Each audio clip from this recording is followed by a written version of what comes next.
Bismillahirrahmanirrahim. Assalamualaikum warahmatullahi ta'ala barakatuh. Alhamdulillahi rabbil alamin. Wassalatu wassalamu ala syarafil anbiya wal mursalin wa ala alihi wa sahbihi ajma'in. Alhamdulillah, with the grace, the mercy and the love of Allah subhanahu wa ta'ala, we can continue our da'wah in training life coaches all over the world, inshallah, over the next 10 years to train 12,000 of you to become certified life coach free of charge under our Qualified Education Foundation and Islamic Psychology Center. And you can learn a lot of material in terms of how to transform the ummah through Islamic motivation, coaching, mentoring and counseling, and get yourself certified quite easily. Go to our website. And what is important as we face this existential question of humanity, the dying of mass extinction of species, climate change, scarcity of food and so on, which is now happening globally because of the hands of men, the hands of humanity, the corruption and the destruction that we have committed. All right, we have to shift the whole mindset of the ummah to be in alignment to the intrinsic holistic integration of a holistic civilization that is based on the Qur'an and the Sunnah, which is what Islam is all about. So we have explained to you that we do research, and now I'm trying to do research on the heart of Islam, which covers all areas of this Islamic psychology research. And in the previous video, I explained to you how atheistic materialistic life and civilization is causing the destruction of human civilization in the 21st century.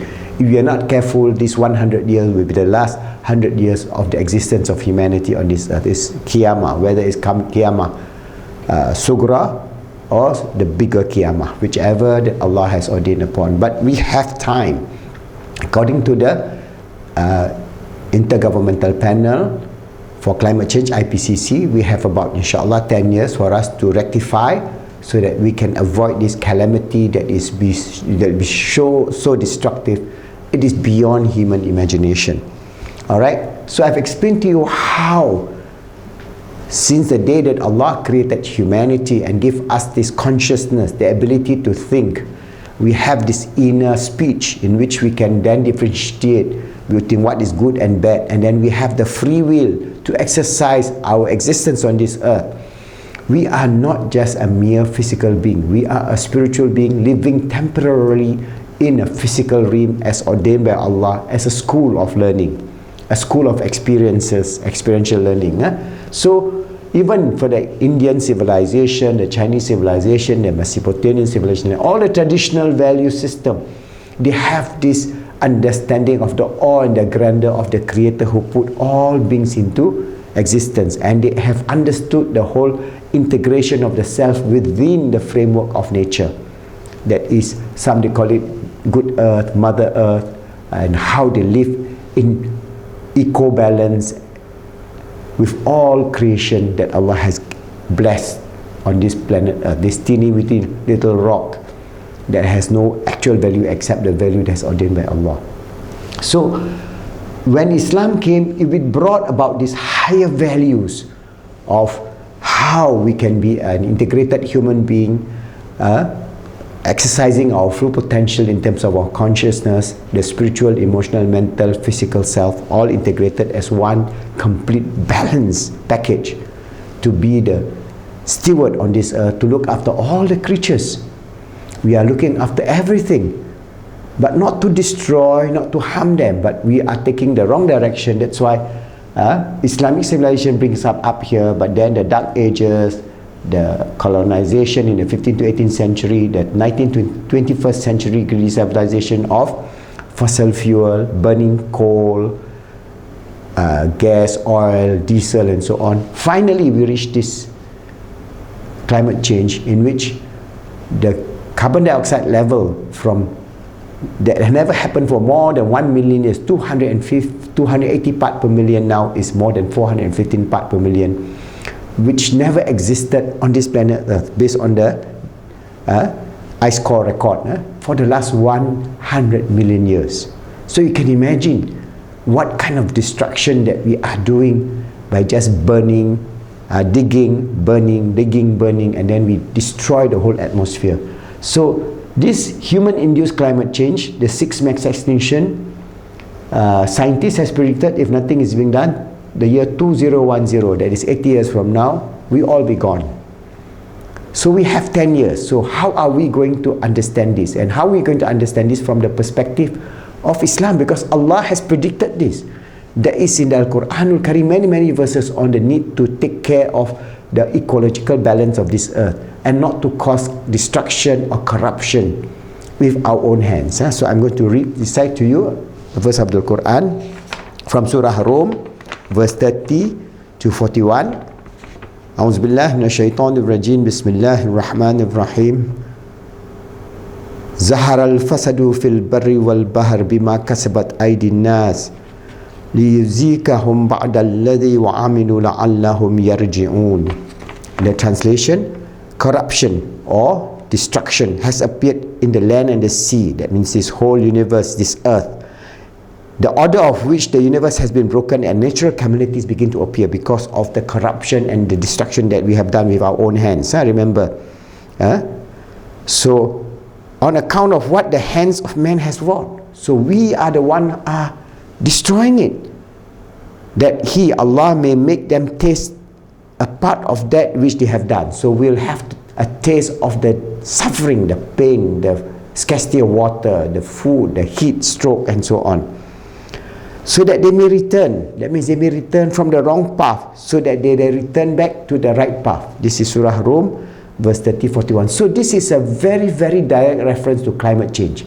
Imagine 1,400 years ago, this was revealed to our Holy Prophet Muhammad sallallahu alaihi wasallam. He's unlettered, he cannot read and write. He's only, when the wahyu came, the revelation came, he just recite and the scribe write it down. Alright? And this exactly describes the sixth mass extinction that we are trying to inflict upon ourselves. Humanity is inflicting upon our children, our grandchildren, our great-grandchildren, to the extent that it can be a qiyamah of climate, a destruction of all known being on this earth, except for maybe for small beings like cockroaches or amoeba or bacteria or virus. So this is a dire warning, and this is from the Qur'an Kareem.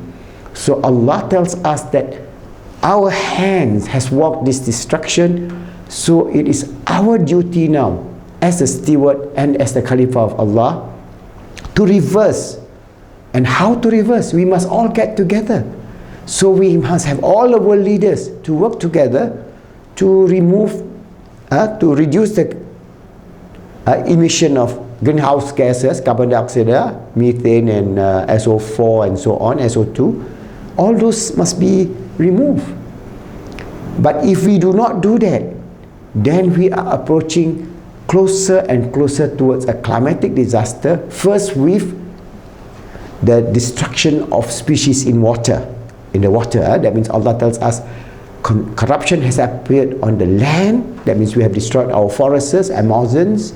We have destroyed our cloud system on the land and on the sea, where the water sea level will rise, where the species, the seawater also is absorbing carbon dioxide, become carbonic acid, and then the fishes, the plankton cannot live, the mass extinction of all the sea life.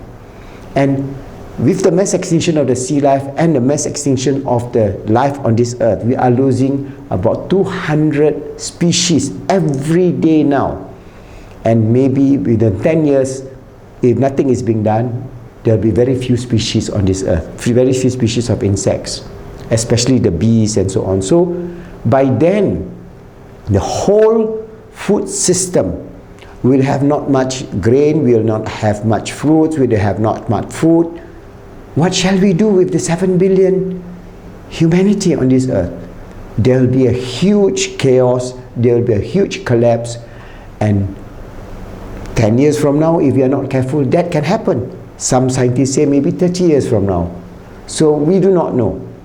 But definitely, if we don't do anything, the trending and the modeling from the climate model from all the large institutions, including NASA, points to a climate destruction by the year 2100, 80 years from now. So what we as Muslims need to do is for us now to prepare ourselves, our family, our society, so that we do not face that calamity. If we face that calamity, how are we going to face this dunya? All right? But since we have the time, it is our duty to do this da'wah, this jihad positively. Remember, we are not going to do violent kind of destruction. No. We want to have positive idealism, positive values, positive striving. You can call that positive jihad, in which we try to change ourselves, change our family and the society. And you can go to our YouTube channel where we talk about climate change and how we're going to reduce our carbon footprint, how maybe we can plant more trees, how we can go about having a more eco-friendly lifestyle, like reuse, reduce, and reduce and reuse and recycle. So many of the things that we can do, that at an individual level we will train our family, and then we reduce the wastage of food, because then food will be so precious 10 years, 20 years from now. All these things are preparation for us to avoid a calamity that might happen. If Allah wills that that calamity is being postponed because we take the right action, most important is for us to seek the mercy, the forgiveness from Allah subhanahu wa ta'ala, dua, and try to do our best, because it is only His will that will then cause this prediction. Even though the scientific data, alright, the scientific data here is so detailed now, because of the modeling using supercomputers. They know exactly when the ice in the North Pole is going to be, in Arctic is going to melt, when the ice in Antarctica is going to melt, what are the level of sea rises, and so all those are modeled into factor, and all these things point to the key that we human beings have destroyed the eco-balance of the atmosphere, eco-balance of this earth, eco-balance of the sea, and we are heading towards a calamity never experienced by humanity since our existence of the time of Nabi Adam alayhi salam. So may Allah protect us, may Allah guide us, may Allah save us from this calamity. And it is the duty of every Muslim to pass on this message of how we can help shape a beautiful new holistic civilization based on the deen of Islam, and based on the belief in Allah, and based on love. Islam as based on the heart of love, that we love our fellow Muslims and non-Muslims, humanity as large, all the creatures on this earth, living together in peace, in harmony, in coexistence, in love, knowing that we are the steward of Allah on this earth, always striving to make ourselves good, helping others to be good, and making the world good, inshallah.